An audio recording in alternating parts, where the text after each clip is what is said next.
Welcome to this, our third reading of Strabo's Geographica. At this point, we must assume offhand a knowledge of some matters, and particularly of all that is useful for the statesman and the general to know.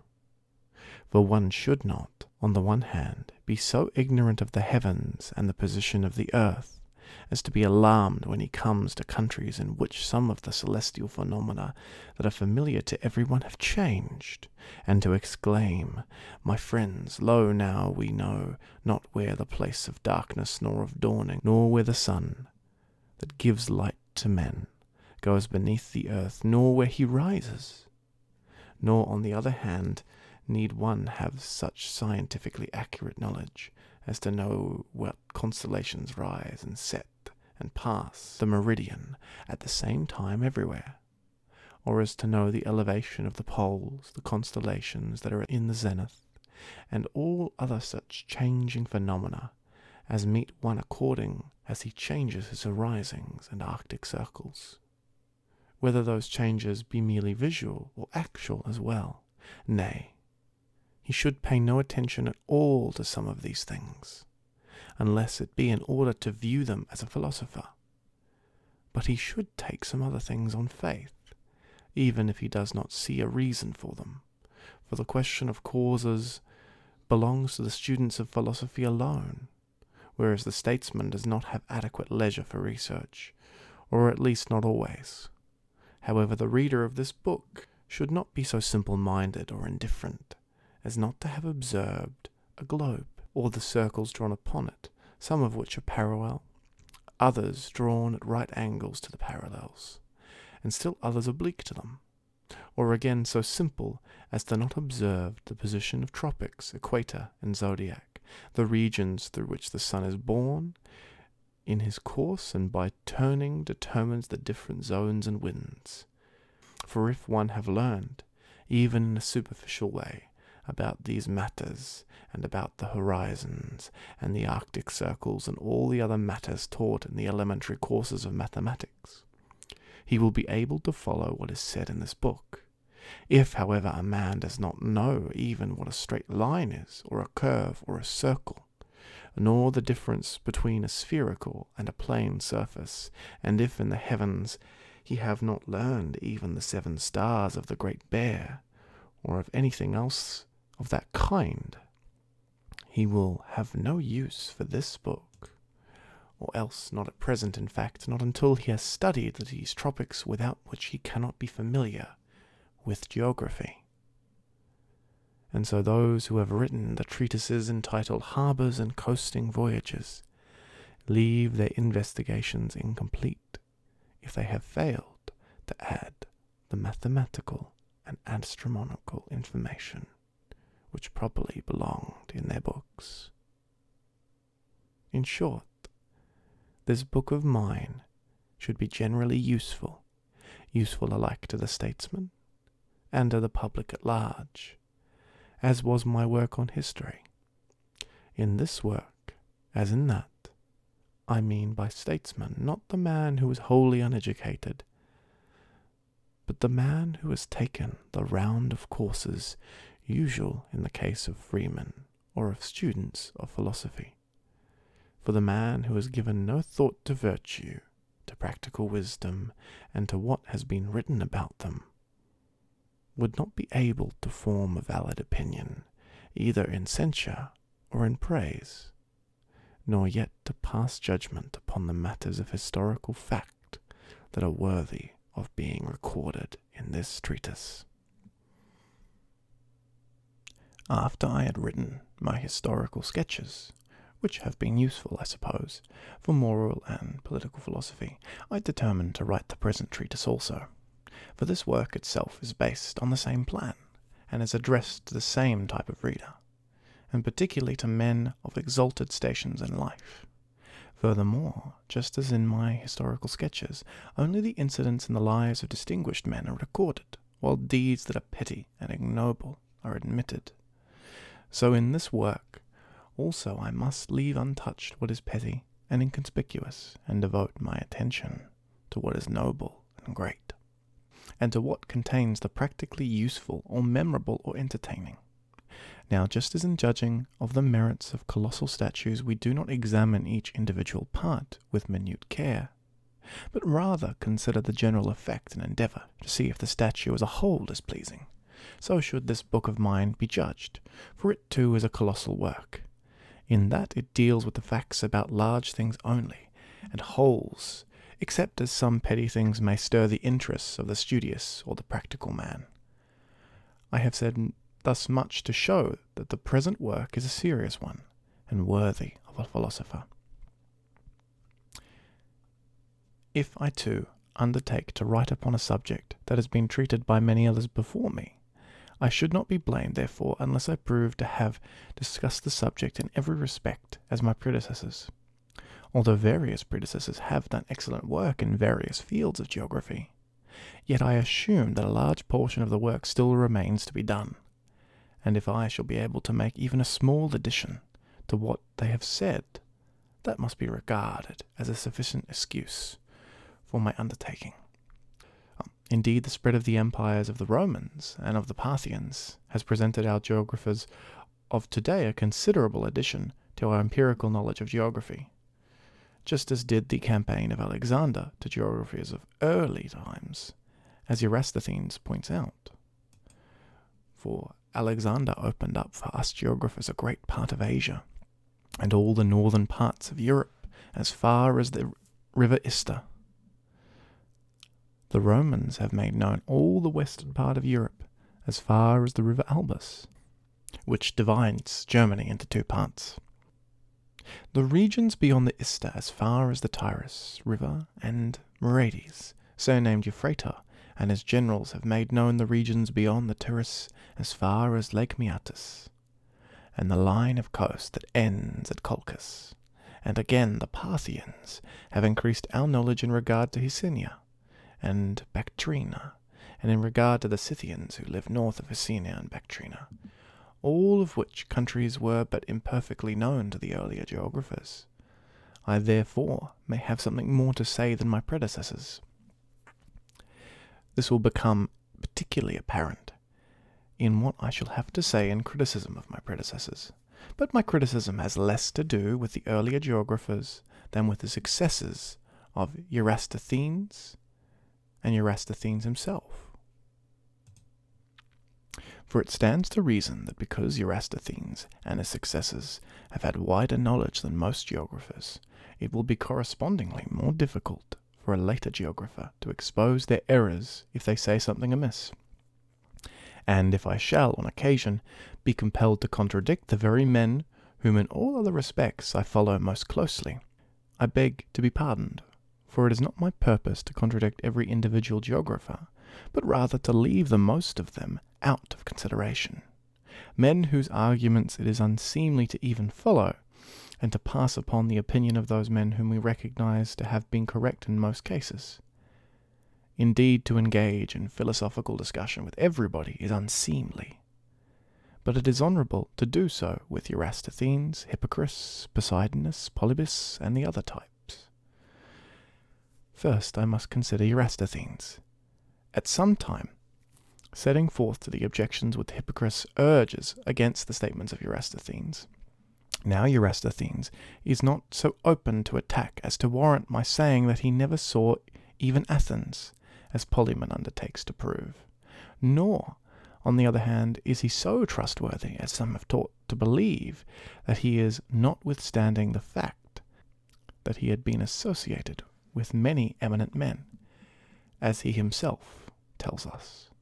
For, he says, philosophers gathered together at this particular time, as never before, within one wall or one city. I refer to those who flourished in the time of Ariston and Euryclus, but I do not think that sufficient. What we need is a clear-cut judgment as to what teachers we should choose to follow. But he places Euryclus and Ariston at the head of the scholars who flourished in his day and generation. And Apelles is much in evidence with him, and so is Bion, of whom he says, Bion was the first to drape philosophy in embroidered finery. and yet he states that people frequently applied to be on the words such a thigh as be on shoes from out his rags. Indeed, in these very statements, Eratosthenes reveals a serious infirmity in his own judgment, and because of this infirmity, although he himself studied in Athens under Xenon of Cittum, he makes no mention of any of Zeno's successors, who speaks of those men who dissented from the teachings of Zeno, and who failed to establish a school that lived after them as flourishing. At that particular time, his treatise entitled On the Good, also, and his studies in declamation, and whatever else he wrote of this nature, go to show his tendency, namely that of the man who is constantly vacillating between his desire to be a philosopher and his reluctance to devote himself entirely to the profession, and who therefore succeeds in advancing only far enough to have the appearance of being a philosopher, or of a man who has provided himself with this as a diversion from his regular work, either for his pastime or even amusement. And in a sense Eratosthenes displays this tendency in his other writings too. But let this pass. For my present purpose I propose must correct Eratosthenes' geography as far as possible, and first on the point of which I referred a while ago. As I was saying, Eratosthenes contends that the aim of every poet is to entertain, not to instruct. These ancients, on the contrary, assert that poetry is a kind of elementary philosophy, which, taking us in our very boyhood, introduces us to the art of life, and instructs us, with pleasure to ourselves, in character, emotions, and actions. And our school goes further to contend that the wise man alone is a poet. That is the reason why in Greece the various states educate the young, at the very beginning of their education, by means of poetry. Not for the mere sake of entertainment, of course, but for the sake of moral discipline. Why, even the musicians, when they give instruction in singing, in lyre playing, or in flute playing, lay claim to this virtue. For they maintain that these studies tend to discipline and correct the character. You may hear this contention made not merely by Pythagoras, but Axenus as well. And Homer too has spoken of the bards as disciplinarians in morality, as when he says the guard of Clymatia, whom the son of Atreus, as he went to Troy, strictly charged to keep watch over his wife. And he adds that the Argothus were unable to prevail over Clysteria until he carried the bard to a lonely isle and left him there, while for as her he led her to his house, a willing lady with a willing lover. But even apart from this, Eratosthenes contradicts himself. For shortly before the pronouncement above mentioned, and at the very beginning of his treatise on geography, he says that from the earliest times all the poets have been eager to display their knowledge of geography. That Homer, for instance, made a place in his poems for everything that he had learned about the Ethiopians and the inhabitants of Egypt and Libya, and that he has gone into superfluous detail in regards to Greece and the neighbouring countries, speaking of Thisbe as the haunt of doves, Hilaritus as grassy, Anthedron as the uttermost borders, Lilia as by the springs of Sisyphus. And he adds that Homer never let fall an inappropriate epithet. Well then, I ask, is the poet who makes use of these epithets like a person engaged in entertaining, or in instructing? The latter, of course, you reply.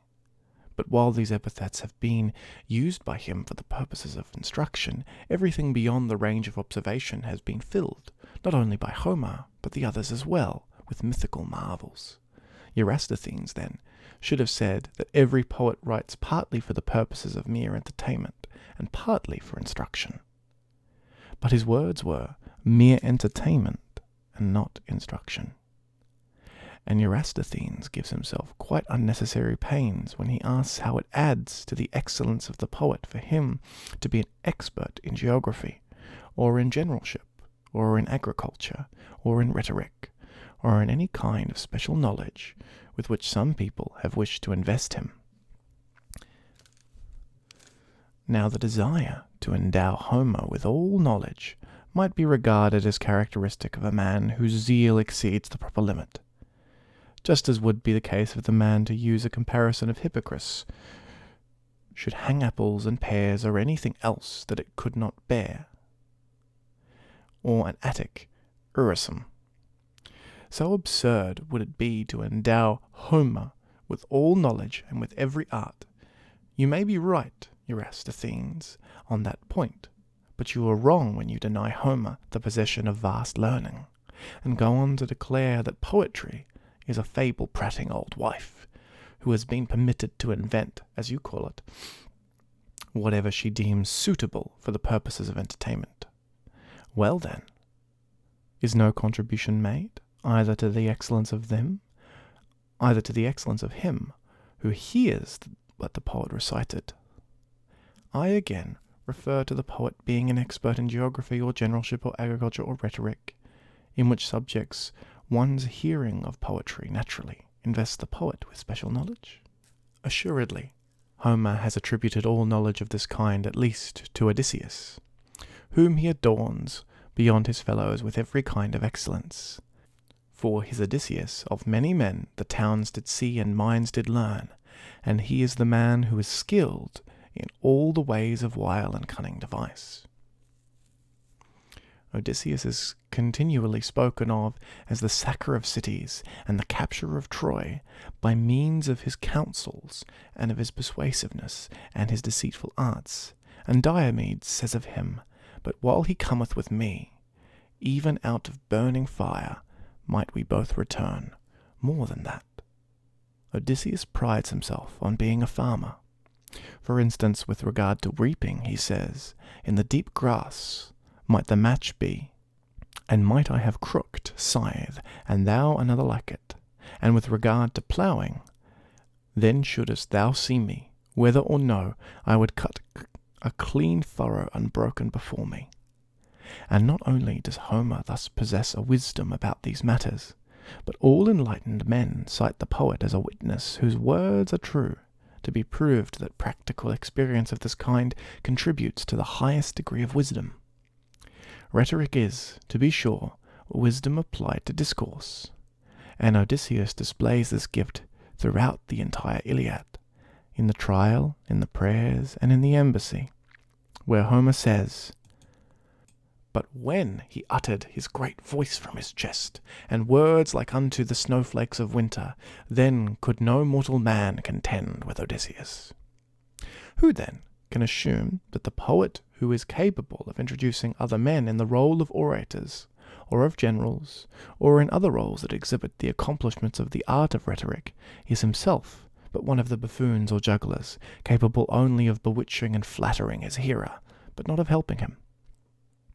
Nor can we assume that any excellence of poet whatever is superior to that which enables him to imitate life through means of speech. How, then, can a man imitate life if he has no experience of life and is adult?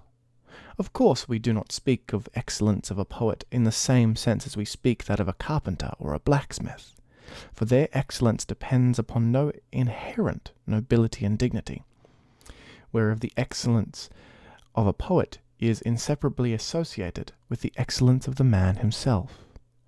It is impossible for one to become a good poet unless he has become a good man. So then, to deny the art of rhetoric to Homer is to disregard my position entirely. For what is so much a part of rhetoric as style?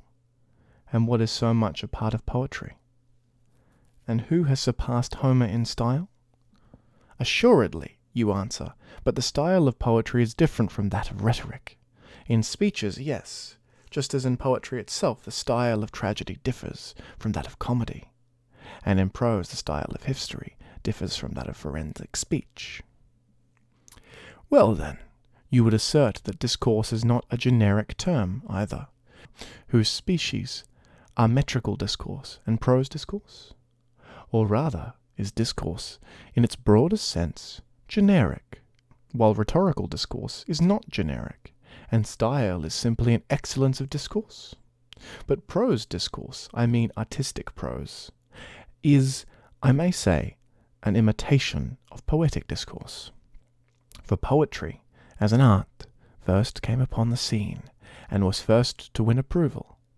Then came Commodus, Perdiccas, Hectus, and their followers, whose prose writings, in which they imitated the poetic art, abandoning the use of metre, but in other respects preserving the qualities of poetry. Then subsequent writers took away, each in turn, something of these qualities, and brought prose down to its present form, from a sublime height.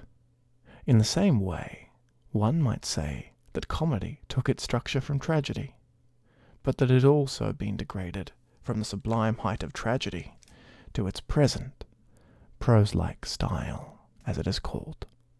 And further, the fact that the ancients used the verb sing instead of the verb tell bears witness to this very thing, namely that poetry was the source and origin of style.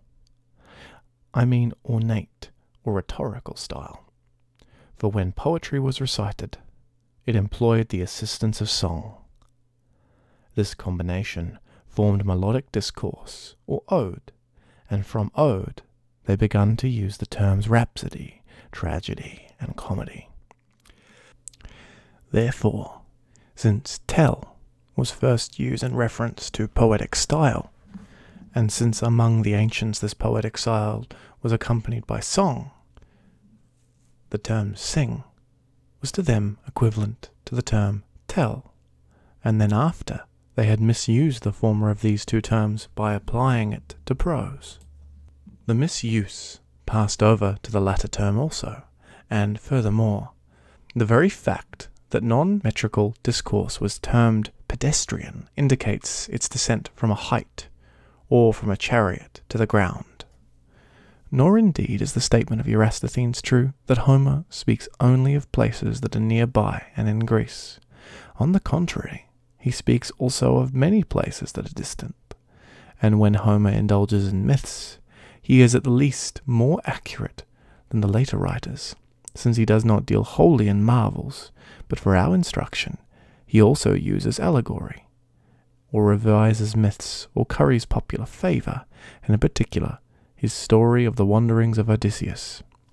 Eratosthenes makes many mistakes when he speaks of these wanderings, and declares that not only the commenters on Homer, but also Homer himself, are dealers in nonsense.